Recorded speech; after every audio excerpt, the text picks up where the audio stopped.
Teka n'umunezero ntangere nivyo tubifurije mwe banywanyi mudahwema gukurikira amakuru n'ibiganiro vy'imboneshakure ya Hejuru TV. Turi ku munsi wa gatandatu kw'itariki ya mbere kwezi kwa gatandatu 2024. Turabakengurukiye cane ko mwabanye natwe mu mezi aheze, mbasaba kandi kugira ngo tuzanabane muri uku kwezi kugiye kuza, harimwo inkuru nyinshi muzokurikira kubirabana na politike, kubirabana n'umutekano, kubirabana n'agateka ka zina muntu, kubirebana n'ubutungane, amatohoza tuzogenda tubakorera mu bisata bigiye bitandukanye. Hari izivugwa ku mbuga ngurukana bumenyi n'ibimenyesha makuru, hamwe n'ibindi vyinshi bikorwa n'abategetsi hamwe n'ibitangazwa nabo, ingingo n'amatangazo bigena bene gihugu n'ibindi vyinshi tubatohoreza nk'uko mubimenyereye. Turabakengurukiye cane ko mubana natwe mu makuru tubagezaho. Turakengurukira rero abarenga 40,000 bariko baradukurikira umunsi ku munsi. Tubazaniye rero amakuru yihuta.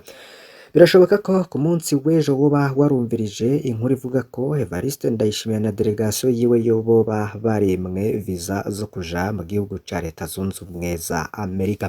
Twabakoreye amatohoza akomeye cane kugira ngo mumenye uko vyari vyifashe n'ingene vyagenze n'abavyinyegeje inyuma, dore ko umushikiranganji w'imigenderanire n'Uburundi n'ayandi makungu ariwe ashirwa mu majwi ko ivyo vyose kuba vyarapfuye ngo umukuru w'igihugu adahabwa visa yoba bifisemwo uruhara.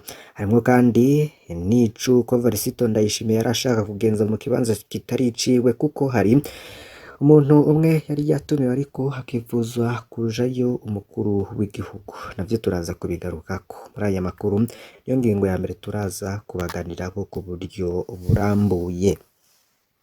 Tubafite n'izindi zigiye zitandukanye mu bisata bitandukanye nazo muza gukurikira inyuma y'iyo, basabe rero kugira ngo ntimuze gucikwa. Iyi ni imboneshakure ya Hejuru TV.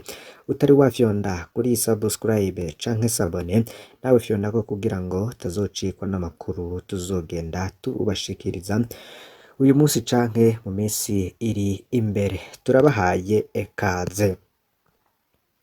Benshi bati muriko muribaza ingene Perezida w'u Burundi ashobora kwimwa visa yo kuja muri Amerika? Ko rimwe na rimwe ariko bitari gihe, iyo ibihugu bibiri ari abagenzi canke ari inshuti zisanzwe, guverinoma y'igihugu kimwe niyo yakira urugendo rw'umukuru w'igihugu w'ikindi, ariko visa ikacitanga atakindi gisabwe. Ariko rero iyo vyabaye, abakuru b'ibihugu ntibaba bagikeneye visa zo kuja mu kindi gihugu.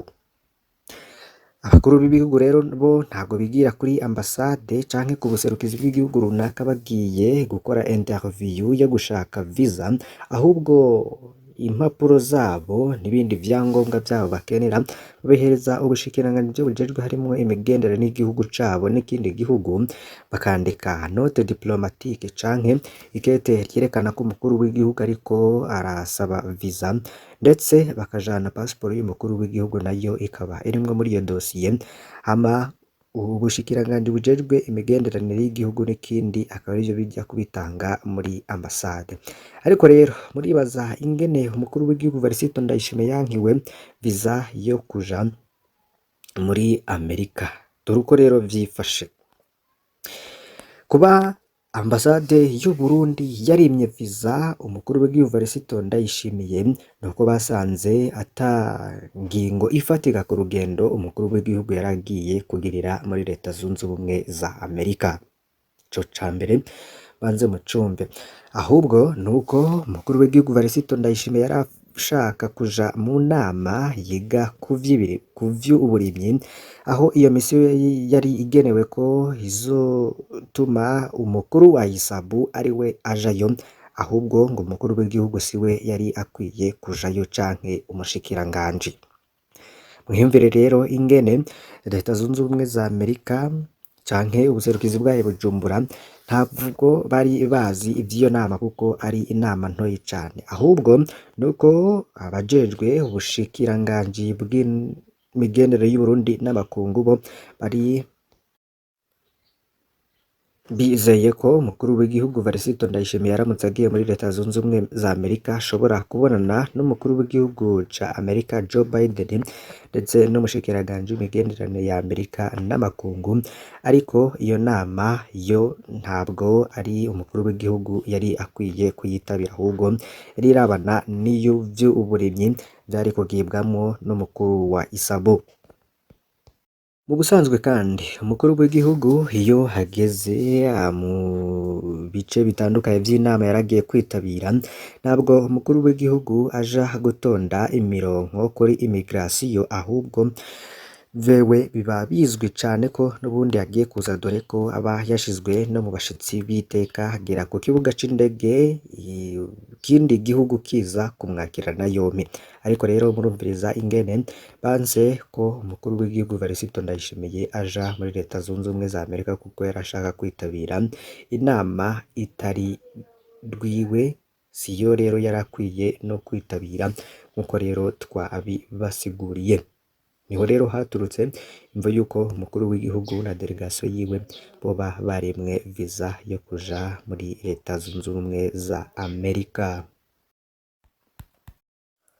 Reka tuvuge ku makuru havugwa mu gisata c'umutekano, nayo tuhagaruke ko haribazwa umuntu atega amagrenade mw'isoko ya Ruvumera.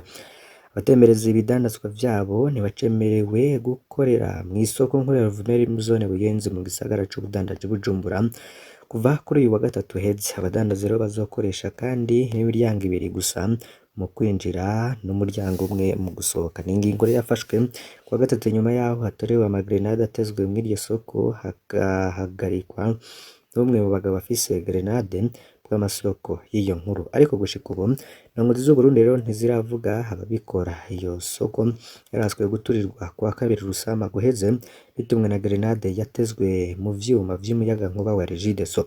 Uko yikekwa yari afise amagrenade atazwi igitigiri bw'amasoko yacu, ahagaritswe rero ku mugoroba wo ku wa kabiri hafi y'isoko ya Ruvumera bw'amasoko yacu. Yaciye ajanwa mu gashoro k'igipolisi.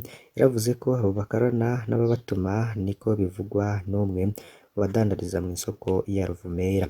Mwidondoro w'umugabo rero ntiwatomowe, ariko mu gitondo co ku wa gatatu badandariza mw'iyo soko bemeje ayo makuru mu gihe basanze iyo soko yugawe, mu gihe rero yama yugururwa isaha 1:15 z'igitondo, bayinjiramwo isaha 5. Urongoye rero iyo soko ni Eric Baseka yakoranije abadandaza babwira amategeko mashasha.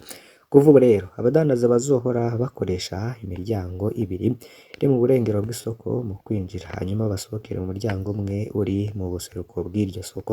Nta mudandaza yemerewe gutembereza ibidandazwa.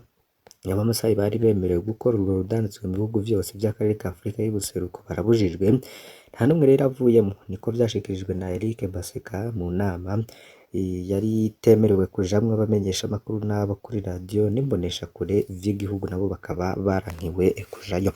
Komiseri w'isoko n'urongoye igipolisi bashaka ko abakorera ibinyamakuru vya leta ari bo bonyene baba muri iyo nama, bakaba rero bavyanse bafatikanije na bagenzi b'abandi bakorera ibinyamakuru vyigenga.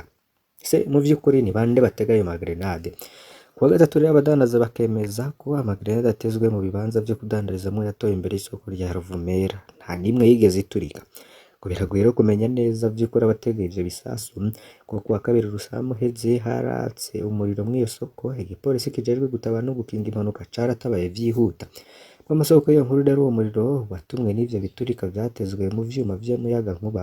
Ivyo bisasu nyene vyari vyatezwe mu vyuma vy'umuyagankuba mu buraruko bw'umugwa mukuru wa politike Gitega. Igipolisi rero cagiye kugira ico kibivuze ko umunsi haterwa ibisasu ku bituro bikuru vyo hagati mu gisagara ca Bujumbura, naho nyene ntaco cashikirije na kimwe ko ibisasu vyo mu Ruvumera. Menyesha amakuru rero yaragerageje gufatana amasanamu y'iyo soko, ariko irasha yarahagaritswe yarafungwa n'igendeza ry'u Burundi. Iyo nkuru twanayibagejeje ko bamwe rero mu badandaza rero bikibaza ko ari ibikorwa vy'ukwihora bigoye no kwihangana kuri bo, bakavuga ko ari ivyavuye mu ngingo y'indongozi z'u Burundi igamije kwaka bahoze bafise ibibanza badandarizamwo ububasha bwo kubikotesha kubo bashatse. Abo bahoze rero hari bene ibidandazwa barashizemwo n'uburyo bwinshi kuko bategerezwa kuriha meri ya mahera ya buri gihe hari igihinduwe muri iryo soko, ngo hibazwa ko rero hagomba kwihora ko meri yahaye abapanze ivyo bibanza uburenganzira bw'uko bibegukira. Ntaco umuntu rero yabaza na kimwe mu gihe ari leta nyene yari yaretse biraba. Niko rero abadandaza bavuga. Bamwe mu badandaza rero bamwe muri bene ivyo bibanza birukanywe harimwo abajejwe intwaro n'abajejwe umutekano. Ingingo yo kwaka abahoze bafise ibibanza uburenganzira bwo gukotesha ibibanza vyabo ku bavyifuza yashimangiwe n'umukuru w'igihugu Evariste Ndayishimiye, abona ko ari abakomisiyoneri bategerezwa kurwanywa kuko bagomba gutunga baringanije abenegihugu hamwe na leta. Ruvumera niyo soko nziza isigaye iri mu Burundi, yubatswe ku buhinga bwa kijambere, kuri rero bwatanzwe n'abafasha Uburundi hamwe n'intererano z'abadandaza. Tuje Nyanza-Lac hatowe ibiziga bibiri. Ivyo biziga bibiri rero vyatowe ku munsi w'Imana munsi y'umusozi Rimbo bireremba ku mazi y'ikiyaga Tanganyika muri komine Nyanza-Lac mu ntara ya Makamba manuko bw'Uburundi. Ivyo biziga rero ntivyamenyekanye, gusa kimwe muri ivyo biziga bibiri cariko kirabora. Vyabonywe rero n'abahita b'amasoko mu gipolisi, abajejwe intwaro n'indongozi mu gipolisi bategerezwa ifubwa ry'ivyo biziga bibiri ata gipimo na kimwe kibaye. Bategerezwa gukora amatohoza imbere y'uko ivyo biziga bihambwa, ivyo ni ngombwa, niko amasoko mu gipolisi avuga. Muri iyo zone rero nta muntu yabuze mu miryango nk'uko abakuru avaho nyene bivuga. Abo bantu biciwe ahandi imbere y'uko ibiziga vyabo bitabwa muri Tanganyika, niko bibonwa n'abanyagihugu bo ku mutumba Rimbo.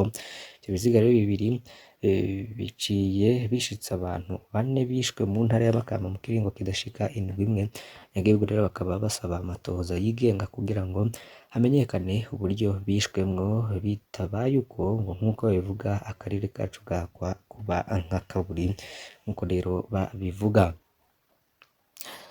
Yandi makuru, umugabo wa mushiki utavuga rumwe n'ubutegetsi Aimé Magera yarahagaritswe nk'ubwo bubakanye. Yafashwe rero mu buryo burimwo igifunguwe nyuma yo guhamagarwa n'imbonerakure n'abanywanyi b'umuhari w'urwaruka rwa CNDD-FDD yoba yarafungiye mu kibanza kimwe n'umukenyezi wiwe. Bakanye rero bafungiye mu gasho ka komine Kanyosha mu ntara ya Bujumbura mu burengero bw'Uburundi. Bubakaye na Claudine Nshimirimana rero bakurikiranwa ku caha c'uko yatabaje mu gihe umukenyezi wiwe yaranyurujwe n'imbonerakure. Imbere yo kuburwa imbere y'umutaga wo kuri uwo wa gatatu, uwo serugo yitavye telefone ngendanwa y'umwe mu mbonerakure avuga ko ifise umutahe wamurungikiwe. Abo bubakanye rero bafise abana 6, hanyuma rero akaba afise imyaka 5, baraye bonyene muhira ico gihe. Bamwe muri uwo muryango rero bakavuga ko ari agatotezo ka politiki kandi ko abana nabo bataye umutwe ngo babagirire ikigongwe. Hari vyinshi rero turaza kubandanya kubagezaho kuri uyu munsi, ntimuze gucikwa. Hari inkuru zigiye zitandukanye nk'uko twabwiye ibisata tugarukamwo, ariko mbere ya vyose kandi turaheza n'aya makuru basabe kugira ngo mufyonde kuri subscribe canke sabone niba mutari mwafyonda ko mwibuke no kubisangiza bagenzanye kugira ngo nabo badacikwa n'amakuru tubagezaho. Iyi nimbonesha kure mwese mukunda kandi mudahwema gukurikira Hejuru TV. Umunsi mwiza.